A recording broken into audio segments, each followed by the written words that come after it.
He's had wives reject him affection-wise because they are uncomfortable or they don't like it. That's not who they are. I'm sorry, but if you're rejecting someone's affection, your spouse, I don't see how that's going to help your relationship. Does she even hear herself?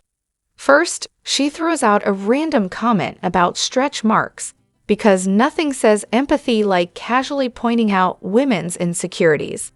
It's as if she's completely oblivious to how people actually perceive her. That kind of tone-deaf remark, PR nightmare. And the real kicker? The implication that if you're not in the mood to have sex with your husband, you'd better do it anyway. Otherwise, it's your fault if he leaves. Seriously? That's not just backwards, it's dangerous. I hope her daughter never hears that message. It's a short, slippery slope from that logic to excusing marital rape. Then there's Kody, who swears he doesn't share intimate details between his wives. Right, pull the other one. We all know Janelle and Christine wouldn't be confiding in Robyn, not in this lifetime. So that leaves us with 3 options. Robyn is flat out making stuff up. She's parroting things Kody told her, which may or may not be true, considering he has a history of bending the truth when it benefits him. If it is from Kody, then he lied about not sharing private info between wives, which again, not surprising. Basically, someone's lying, and it's probably both of them. And while Robyn's busy broadcasting secondhand gossip, let's not forget that Kody has literally told Janelle he wasn't attracted to Christine anymore. So yes, he talks trash about his wives behind their backs, and Robyn just soaks it up. And tell me I'm not the only one getting spousal coercion vibes from Robyn's little gem. You have to return affection. Excuse me? That doesn't translate to a free pass for sex whenever he decides to grace someone with his presence. Their wives, not his part-time hookup rotation. Honestly, it's infuriating. Robyn's not dumb. She knows exactly what she's saying, and she still chooses to placate him. I don't like her. I don't think she deserves the quiet life she's trying to curate after everything she's enabled. But I do hope she leaves him when the cash runs dry. He deserves that much, or rather, that little. Also, can we talk about this line? Because they are uncomfortable or they don't like it. What was he doing that made them uncomfortable? And why is that suddenly the problem? Why is it wrong to say no? And how does Robyn even know what's happening in someone else's bedroom? Honestly, the way they were all raised, I wouldn't be surprised if a single BJ sealed the deal. Robyn had him wrapped around her finger. She played the purity game, claimed she was saving herself, but knew every outer course trick in the book. No actual sex before marriage, she'd say. And Kody? He bought it, hook, line, and libido. The second they married, he thought he'd hit the jackpot. The end, or maybe just the beginning of the disaster. We've got so much to dive into today, so let's not waste any time. Let's jump straight into it. Hey everyone, what's up? It's Elena here, and welcome back to my channel Reality Nexus X. In an interview, Maddie said she wants a boring and stable life for her kids. A pointed contrast to the circus she grew up in. It made me think of Truly and whether Christine can finally offer her that elusive thing. Normalcy. Truly's now finishing her childhood in Utah, surrounded by extended family. A true rarity in this family's nomadic history. With any luck, she'll actually get to stay in the same school district all the way through high school, a first for a brown kid. And when she heads off to college, she might even come home to the same house she left. Imagine that. Because let's be honest, Christine's not pulling a cross-state move in the middle of her daughter's finals. And maybe, just maybe, Truly will see what a functional relationship looks like. Christine is in a stable, happy marriage now, and David Woolley is there, full-time, not just playing dad when the cameras are rolling. Petty or not, I hope if Truly ever gets married, it's David who walks her down the aisle because he showed up.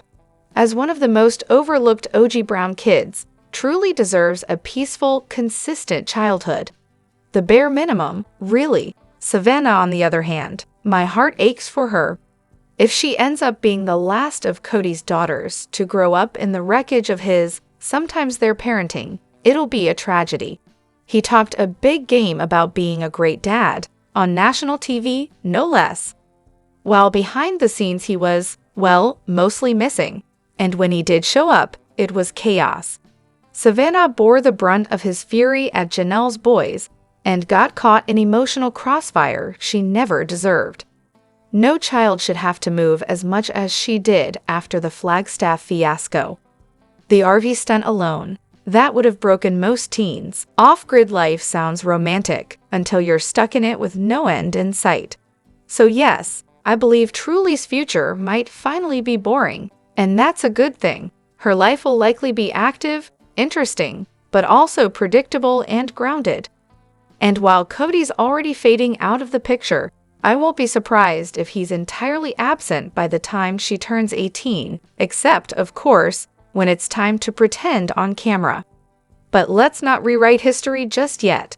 It's wildly optimistic to call these last few years stable for Truly.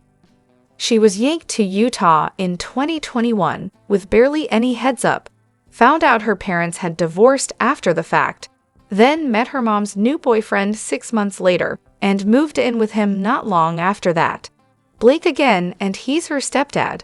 Sure, she has some extended family nearby, but let's not kid ourselves. Truly has often felt like an afterthought in Christine's glow-up story. Seriously, why is Tony so inappropriate? He clearly made Christine uncomfortable during that conversation, but somehow didn't stop there. He also dragged Truly into it. Truly was right there at the table, and absolutely did not need to hear his unsolicited theories on Christine's dating life or her online identity. Mitch looked like he wanted to disappear, and Aspen and Isabel's expressions said it all. Total secondhand embarrassment.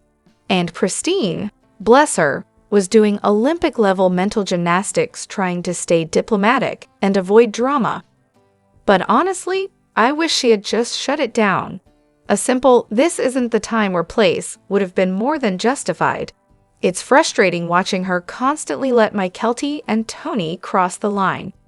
They want attention, and they'll get it, even if it means being crude, inappropriate, or just flat-out awkward. It's gotten to the point where I honestly hope production stops filming them. You can practically hear the screech of tires as they race over the moment they hear a camera cruise at Christine's house. And it totally tracks that Tony and Mykelti are together. They both thrive on shock value and love being the center of attention. Someone recently said they'd love to see Tony try that same act on his mom and see how his dad reacts. I second that. Tony doesn't seem interested in real conversations. He just likes to provoke. Like that bizarre comment he made about taking out a loan against one of the houses to pay for the wedding. Yeah, that was pure shock for shock's sake. Just like the probing questions about Christine's dating or sex life, he doesn't expect real answers. He just enjoys making people squirm. And I say this as someone who's neurospicy and doesn't shy away from uncomfortable truths when people need to hear them. But that's not what Tony's doing. He's not pushing boundaries for insight. He's doing it for attention. He's the guy from high school who went out of his way to say the most inappropriate thing possible just to get a reaction. Honestly, I wonder if Christine stays calm on purpose, because deep down she knows if Tony senses it's bothering people, he'll just double down. Oh please, did Robyn really just pull the poor me routine because she doesn't have the same relationship with Mary that Mary now has with Jen? Seriously? Mary wasn't having it and called her out on the spot. "You don't even call or text me anymore, let alone invite me over," and she was right. Robyn can't even be bothered to pick up the phone, and instead of owning up to it, she blamed it on her situation with Janelle. Really? As if that somehow explains the radio silence that's been going on since COVID. The nerve of Robyn trying to play the victim here. We see right through it.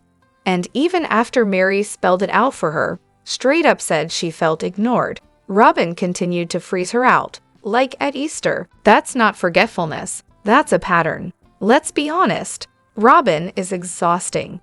No one's lining up to be friends with someone who cries all the time, makes everything about themselves, sabotages big life decisions, manipulates people, excludes them, and thinks quality time means either shopping or sulking on the porch in the freezing cold. And don't even get started on the tender-age children excuse. Her kids are, what, 7 and 11. LMAO. She acts like she's running a daycare center while she's online shopping and barking orders at the nanny. But cue the TLC cameras, and suddenly she's Martha Stewart out in the garden. Give us a break. If the only time she picks up the phone or shows up is when TLC is filming, how is that a friend, much less a sister wife? Robyn's got the crown locked in for worst sister wife ever. All hail Queen Sabi. And let's talk about that unhinged moment watching Solomon go down a slide at Mary's house. The way she reacted, you'd think he was hurtling off a cliff. That poor boy. It's like he's being smothered under layers of Robyn's anxiety and Ariella's drama. He needs his older brothers to bust him out of there before he forgets how to breathe on his own. And now she's trying to edge Jen out of Mary's life too. Are you kidding me? This woman has zero shame. Robyn doesn't want to maintain real relationships unless they revolve around Kody and benefit her. She expects everyone to chase her, but the minute they stop, she paints herself as the abandoned, misunderstood martyr. Yeah, okay, Robyn, we're not buying it. I've always thought Peyton's height made him the outlier in the Brown family, but after watching the latest episode, it hit me. Christine is actually pretty tall. She's almost as tall as Kody, I think. And at those big family events, when she's standing next to him, she's usually in flats. Comfort? Maybe, but more likely to protect Kody's fragile ego. Then there's the rest of her family. Seeing Christine next to her brothers, it's obvious. They're a tall bunch. Peyton fits right in height-wise, and the girls aren't far behind. It must absolutely kill Kody to be the shortest one in every group photo. There's this one shot from Yisabel's high school graduation, Christine and Kody posing with her, and you can literally see Kody standing on his toes. I wish I were joking. And remember the episode where they were planning for Yisabel's surgery? The doctor mentioned she might gain a few inches, and she was hoping to reach 6 feet. Kody looked visibly distressed at the thought of his daughter towering over him. Classic. If I'm remembering right, Peyton's around 6'5", and after her surgery, Yisabel's close to 5'11". Correct me if I'm off, but either way, Kody isn't the only one who's jealous. I've always wanted to be taller too. Let's be honest, if Savannah is ghosting Brianna, it probably has a lot less to do with COVID and a lot more to do with Brianna's lovely, red, nasty attitude. Especially considering that charming little moment when Brianna and her sister decided to humiliate Savannah during the RV tour.